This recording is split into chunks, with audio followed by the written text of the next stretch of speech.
2 ಜನ ಮಕ್ಕಳು, ಸಣ್ಣ ಮಕ್ಕಳು ಇದ್ದಾರೆ. ಇದು 3-4 ವರ್ಷ ಏಜ್ ಇದೆ. 2 ಮೇಲ್ ಮೆಂಬರ್ಸ್ ಇದ್ದಾರೆ. 7 ಮೆಂಬರ್ಸ್ ಇದೆ. ಹಾಸ್ಪಿಟಲಲ್ಲಿ ಕೂಡ 2 ಜನ, ಒಂದು ಅಜ್ಜಿ ಮತ್ತು ಒಂದು 17 ಇಯರ್ಸ್ ಇದ್ದಾರೆ. ಒಂದು ಕಂಡೀಷನ್ ಸ್ವಲ್ಪ ಇದೆ. ಇನ್ಸಿಡೆಂಟ್ ಆಗೋದಕ್ಕೆ ಪ್ರಮುಖ ಕಾರಣ ಏನಾಗಿದೆ? ಪ್ರಮುಖ ಕಾರಣ ಬಗ್ಗೆ ಇನ್ವೆಸ್ಟಿಗೇಷನಲ್ಲಿ ಬರುತ್ತೆ. ಈಗ ಅವರು ಸ್ಟೇಟ್ಮೆಂಟ್ ಕೂಡ ತಗೊಳ್ತಾರೆ.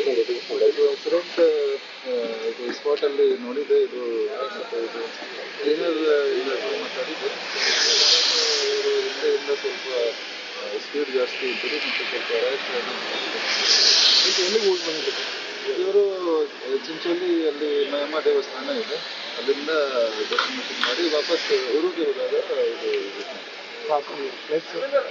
ಇದು ಗುಡನಹಳ್ಳಿ ಕ್ರಾಸ್ ಇದೆ. ಇದು ಬ್ಯಾಡಗಿ ತಾಲೂಕಲ್ಲಿ ಆಯಿತು. ಈಗ ಹಾಸ್ಪಿಟಲಲ್ಲಿ ಹೋಗ್ತೀವಿ. ಅಲ್ಲಿ 2 ಜನ ಇದ್ದಾರೆ. ಕಂಡೀಷನ್ ನೋಡಿ ಮತ್ತು ನೆಕ್ಸ್ಟ್ ಏನು ಫರ್ದರ್ ಡೆವಲಪ್ಮೆಂಟ್ ಇದೆ ಆ ಬಗ್ಗೆ